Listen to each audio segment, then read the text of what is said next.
Reading for August 15th, entitled, Promise of Divine Help. Then shalt thou call, and the Lord shall answer. Thou shalt cry, and he shall say, Here I am. If thou take away from the midst of thee the yoke, the putting forth of the finger, and speaking vanity. Isaiah chapter 58, verse 9. Last night I had a wonderful experience. I was in the visions of the night in an assembly where questions were being asked and answered. I awoke at 1 o'clock and arose.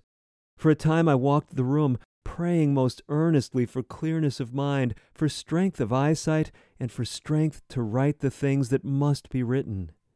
I entreated the Lord to help me to bear a testimony that would awake His people before it is forever too late. I was glad that there was no one in the room below me.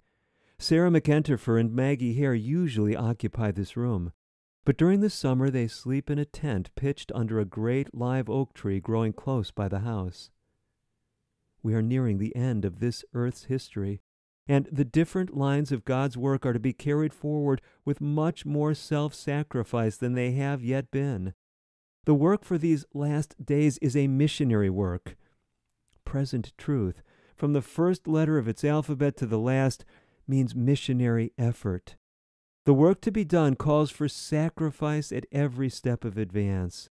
The workers are to come forth from trial purified and refined as gold tried in the fire. I cannot now write all the instruction given me. These words were spoken. Some are reckless, insensible of the results of sin, heedless of warning. Soon the handwriting on the wall, now unintelligible to them, will be read.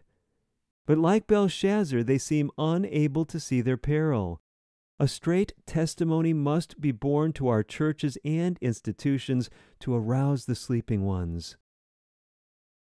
The experience that I had last night has impressed me very deeply. I seemed to have Christ close beside me. I was filled with hope and courage and faith and love for souls. I pleaded with God to sustain me, and He lifted me up and made me to triumph in Him. I know that the Lord will work for His people when they will sanctify their souls by obeying the truth. Then the whole being, body, mind, and soul will be in harmony with God. Loving God supremely and our neighbor as ourselves, we shall possess a freedom crowned with glory. Eye hath not seen, nor ear heard, neither have entered into the heart of man the things which God hath prepared for them that love Him. 1 Corinthians chapter 2, verse 9. Taken from letter 130, dated August 15, 1902, to Edson White.